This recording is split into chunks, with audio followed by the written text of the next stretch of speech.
अस्सलाम वालेकुम नाज़रीन। ड्रामा सीरियल महरूम अपने इख्तिताम की तरफ बढ़ चुका है। उमैर को गोली लगने के बाद ही मीर ज़ैद के होश ठिकाने आ जाते हैं कि रिश्तों की अहमियत क्या होती है। जब ज़ोया भी उमैर को गोली मारने के बाद वहां से भाग जाती है तो मीर ज़ैद अकेला हो जाता है। कोई उसके पास मौजूद नहीं होता जो उसे तसल्ली दे सके। डॉक्टर्स आकर मीर ज़ैद को बताते हैं कि उमैर की हालत बहुत सीरियस है, आप उसके लिए दुआ करें। ये सुनने के बाद मीर ज़ैद को किए गए अपने सारे गुनाह याद आते हैं। तभी अब ज़ोया की भी मीर ज़ैद को कॉल आ जाती है। ज़ोया अपने मामू से कहती है कि उमैर ने हम दोनों की हकीकत जान ली है। वो अपने मामू से कहती है कि उमैर को कुछ हो जाता है तो हमारे लिए अच्छा है, क्योंकि अगर उमैर ज़िंदा रहा तो हम दोनों के लिए ही अच्छा नहीं होगा।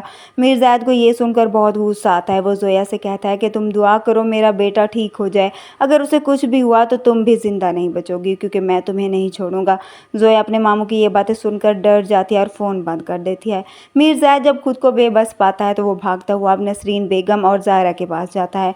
नसरीन बेगम मीर ज़ैद को इस तरह से देखकर परेशान हो जाती है। मीर ज़ैद परेशानी की आलम में नसरीन से कहता है कि खुदा के वास्ते उमैर के लिए दुआ करो।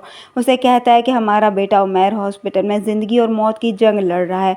नसरीन बेगम के पैरों तले ज़मीन निकल जाती है। वो मीर ज़ैद से पूछती है कि कैसे हुआ ये सब। मीर ज़ैद उसे बताता है कि ज़ोया ने उमैर को गोली मारी है, जिससे उमैर काफ़ी खून बह चुका है, उसकी हालत बहुत ख़राब है। डॉक्टर्स भी कह रहे हैं कि अब उसके लिए दुआ ही करें। वो उसे कहता है कि तुम उसकी माँ हो और माँ की दुआ ज़रूर कबूल होती है। मीर ज़ैद नसरीन बेगम के आगे हाथ जोड़ता है कि खुदा का वास्ता तुम मेरे और अपने बेटे के लिए दुआ करो, मैं बहुत ही गुनाहगार हूँ, मेरी दुआएं कबूल नहीं होंगी।